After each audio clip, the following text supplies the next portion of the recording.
नमस्कार दोस्तों।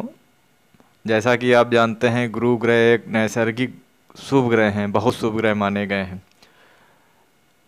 कुंडली के 12 भाव होते हैं और 12 भाव में अलग अलग भाव में गुरु बृहस्पति देव जो हैं, इनका कैसा रिजल्ट होता है, इसके बारे में पिछले वीडियो में लगन में अगर बृहस्पति बैठे हैं तो उसका कैसा परिणाम होता है, इस टॉपिक पर बात हुई थी। आज बात करेंगे कुंडली में यदि दूसरे भाव में, दूसरा भाव धन भाव होता है, इस भाव में यदि गुरु बैठे हुए हैं तो वो अपना कैसा रिजल्ट देंगे। ये भाव धन का भाव माना गया है, अच्छा भाव होता है ये। अब यहाँ पे अगर गुरु बैठे हैं तो किस प्रकार का अपना रिजल्ट देंगे, आइए जानते हैं।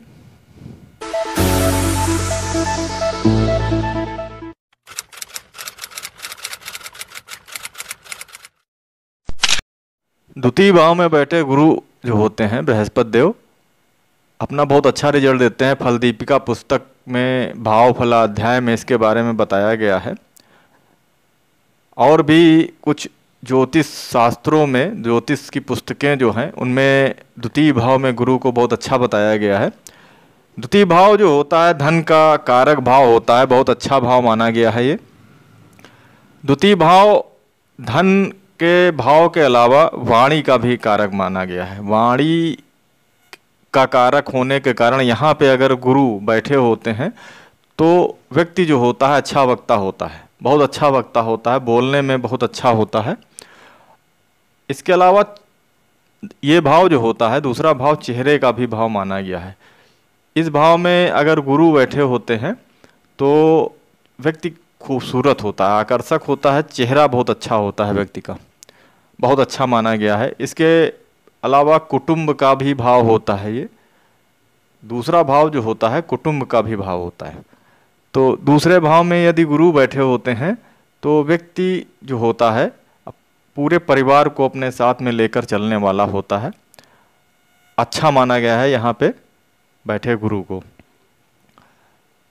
इसके अलावा यहाँ से इनकी दृष्टियाँ जो होती हैं वो छठे भाव पे, पहली दृष्टि छठे भाव पे जाती है इनकी, पांचवी दृष्टि।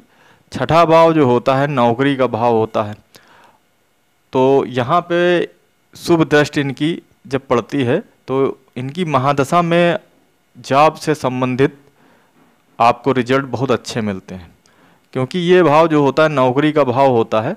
तो नौकरी से संबंधित आपको रिजल्ट बहुत अच्छे मिलेंगे, शुभ, क्योंकि गुरु की दृष्टियाँ जो होती बहुत शुभ मानी गई हैं। और दूसरी दृष्टि इनकी सातवीं दृष्टि जो होती है आठवें भाव पे पड़ती है। तो आठवां भाव जो होता है वैसे तो अच्छा नहीं माना गया है, त्रिक भाव माना गया है, लेकिन गुरु की दूसरी दृष्टि यहाँ पे बहुत अच्छा रिजल्ट देती, क्योंकि ये भाव किसी मामले में बहुत अच्छे माने गए हैं। क्योंकि ये भाव के रिजल्ट में कभी कभी अचानक धन की प्राप्ति भी होती है और ससुराल पक्ष से भी धन की प्राप्ति होती है। तो ससुराल पक्ष का इसमें अच्छा साथ मिलता है। अब वो धन से हो या आर्थिक या शारीरिक कैसा भी हो सकता है, ससुराल पक्ष से आपको सहयोग मिलता है। दूसरी जो दृष्टि होती है गुरु की दूसरी दृष्टि बहुत अच्छी मानी गई।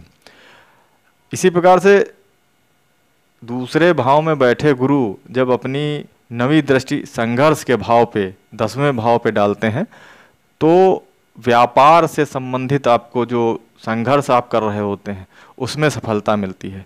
क्योंकि दूसरे भाव से दृष्टि आपकी जो संघर्ष भाव पे पड़ रही है तो ये भी बहुत शुभ दृष्टि होती है, गुरु की दृष्टि बहुत शुभ मानी जाती है। और संघर्ष भाव जो होता है 10वां भाव जो होता है राजनीति का, संघर्ष का बहुत अच्छा भाव माना गया है ये।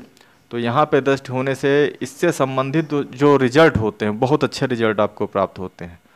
अब वो आप चाहे व्यापार कर रहे हों या राजनीति में हों आप, या जो भी कर रहे हैं आप, उससे संबंधित आपको बहुत अच्छे रिजल्ट प्राप्त होंगे।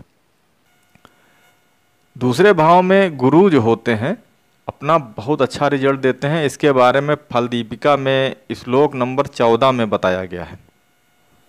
श्लोक नंबर 14 में फल दीपिका के भाव फलाध्याय में श्लोक नंबर 14 में दूसरी पंक्ति जो है उसमें इसके बारे में बताया गया है कि वाग्मी भोजन सारवाश्च सुमुखो वित्ते धनी कोविदा। अब इसका मतलब ये हुआ कि द्वितीय में गुरु हो तो व्यक्ति जो होता है बोलने में कुशल, अधिक खाने वाला, ऐसा बताया गया है इसमें कि व्यक्ति जो होता है अधिक खाने वाला होता है, और सुंदर सलोने चेहरे वाला होता है, और धनी होता है, विद्वान होता है, ऐसा बताया गया है फलदीपिका पुस्तक में श्लोक नंबर 14 में।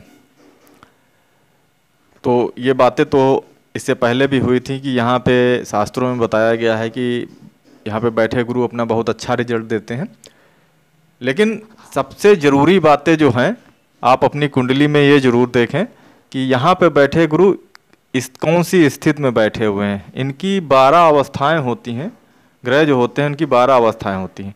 अब 12 अवस्थाएं जो हैं उसमें कौन सी अवस्था में यहाँ पे बैठे हुए हैं, ये चीज़ देखना बहुत ज़रूरी होता है। क्योंकि अगर नीच के गुरु यहाँ पे बैठे हैं तो कहीं ना कहीं से इनकी शुभता में कमी आ जाएगी। इनकी दृष्टियाँ जो होंगी उस हिसाब से तो ये बहुत अच्छे रिजल्ट देंगे, लेकिन धन भाव में बैठे हैं, अगर नीच के बैठे हैं तो कहीं ना कहीं से आपको धन में जो धन संग्रह होगा, बचत का भाव क्योंकि है ये, तो उसमें कहीं ना कहीं से कमी आएगी, उसमें शुभता में कमी कर देंगे ये, और परेशानी कहीं ना कहीं से आपको आ जाएगी। दूसरा, चेहरे से संबंधित भी कुछ परेशानियां या कुटुंब से संबंधित कुछ परेशानियां, वाणी से संबंधित परेशानियां, इस तरीके से कुछ ना कुछ परेशानियां आपको मिलेंगी। नीच नवांश में है ये देखना होगा, या शत्रु नवांश में बैठे हुए हैं, इस तरीके से 12 अवस्थाएं इनकी होती हैं। इसके बारे में इससे पहले वीडियो शुक्र के बारे में बात हुई थी, तो शुक्र के वीडियो जो है उसमें अवस्थाओं के बारे में, ग्रह की जो अवस्थाएं होती हैं उनके बारे में जिक्र हुआ था। 12 अवस्थाएं होती हैं, तो 12 अवस्थाओं में कृपया आप देखें कि ये किन अवस्थाओं में बैठे हुए हैं। यहाँ पे अगर गुरु वक्री बैठे हुए हैं तो वक्री गुरु यहाँ पे बैठ के अपना बहुत अच्छा रिजल्ट देंगे। वक्रत्व जो होता है उनका, उसमें बढ़ोतरी होने पे यहाँ पे बैठे गुरु अगर नीच के भी हैं और वक्री हैं तो वो तब भी अपना बहुत अच्छा रिजल्ट देंगे। नीच के गुरु अगर हैं और वक्री होने पर भी अपना बहुत अच्छा रिजल्ट देंगे यहाँ पे बैठ के। तो ये स्थान जो होता है बहुत अच्छा स्थान होता है, यहाँ पे गुरु अपना बहुत अच्छा रिजल्ट देते हैं, लेकिन इनकी अवस्थाएं देखें आप और उस हिसाब से इनका फलित करें। तो दोस्तों, आपने जाना कि दूसरे भाव में गुरु अगर बैठे हुए हैं तो अपना कैसा रिजल्ट देंगे। इसके बाद पराक्रम का भाव, तीसरा भाव होता है, उसमें बैठे गुरु कैसा अपना रिजल्ट देते हैं, इसके बारे में बात करेंगे। दोस्तों, अगर ये वीडियो आपको अच्छा लगा है तो कृपया सब्सक्राइब ज़रूर कर दें और हमारे चैनल से जुड़ जाएं। तो मिलते हैं अगले वीडियो में एक नए टॉपिक पर, नए विषय पर आपसे बात करते रहेंगे। तब तक के लिए नमस्कार, धन्यवाद।